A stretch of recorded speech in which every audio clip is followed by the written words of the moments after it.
Jalaluddin Rumi, আপনার নাম জানেন। তিনি যাচ্ছিলেন একটি জঙ্গল দিয়ে, সেখানে দেখলেন একটা মোটা সোটা তিতির পাখি। তিনি পাখিটাকে ধরলেন, এরপর সিদ্ধান্ত নিলেন, মানে সিদ্ধান্ত নিচ্ছিলেন তিতির পাখিটাকে কি ঝলসে, আগুনে ঝলসে খাবেন নাকি এটাকে রান্না করে খাবেন।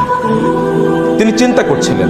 তিতির পাখি কোনোভাবে বুঝতে পারলো যে তিনি তাকে জবাই করে খাবেন, কিছু একটা প্ল্যান করছেন।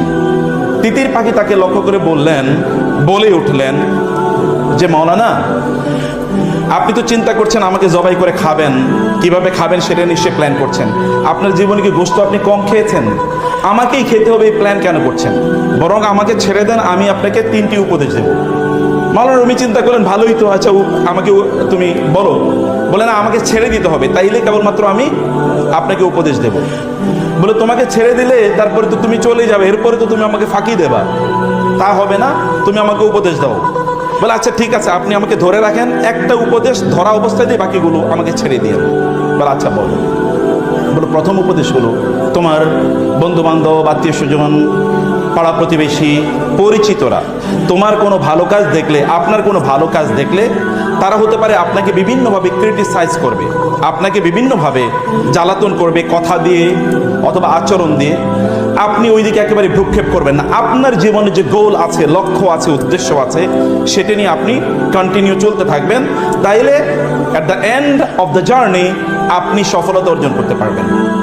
মানুষ আমি চিন্তা করেন, আরে পাখি তো বিউটিফুল অ্যাডভাইস দিচ্ছে, ভালোই তো, আর চমৎকার তো। বলে বাকি 2টা কিন্তু দেবো না। কি করতে হবে? ছেড়ে দিতে হবে। ও আচ্ছা ঠিক আছে, যাও ছেড়ে দিলাম। এখন গাছের ডালে গিয়ে পাখিটি বসলো। বসার পর পাখি বলল যে, এবার তিনি বললেন তাহলে দ্বিতীয় উপদেশ যাও। বলে দ্বিতীয় উপদেশ হচ্ছে, আপনার জন্য অতীত নিয়ে কোনোদিনই কি করবেন না, অতীত নিয়ে কোনোদিন আফসোস করবেন না।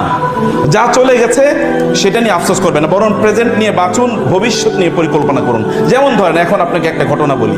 এই যে আমার পেটে খুবই দামি 2 কেজি মূল্যবান পাথর ছিল, খুবই দামি। এইটা যদি আপনি আমাকে ধরে রাখতেন এবং জবাই করতেন, ওই পাথর আপনি পেলে আপনার 14 গোষ্ঠী বসে বসে খাইতে পারতো রাজার মতো করে। এই যে আপনি এটা বড় ভুল করেছেন। এটা শোনার পরেই তো রুমির মাথা গরম। এবার রুমি তার পিছনে দৌড়াচ্ছে তারে ধরার জন্য, আর ওই পাখি এক ঢাল থেকে আরেক ঢালে যাচ্ছে। রুমি যখন ক্লান্ত, তখন তিতির পাখি বলল, দেখেছেন এই যে মাত্র আপনাকে যে উপদেশটা দিলাম, এটাই তো আপনি ভুলে গেলেন।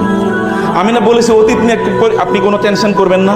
তা আপনি তো অতীত নিয়েই পড়ে আছেন, আমাকে ছেড়ে দিয়েছেন, আপনি কি আর আমাকে ধরতে পারবেন? তা তো পারবেন না। তাহলে অতীত নিয়ে পড়ে আছেন, কারণ আপনাকে প্রেজেন্ট নিয়ে, ভবিষ্যৎ নিয়ে পড়ে থাকা দরকার ছিল। বলে তাইলে ঠিক আছে, তুমি এবার আমাকে 3 নম্বর উপদেশটা দাও, 3 নম্বর উপদেশটা দাও।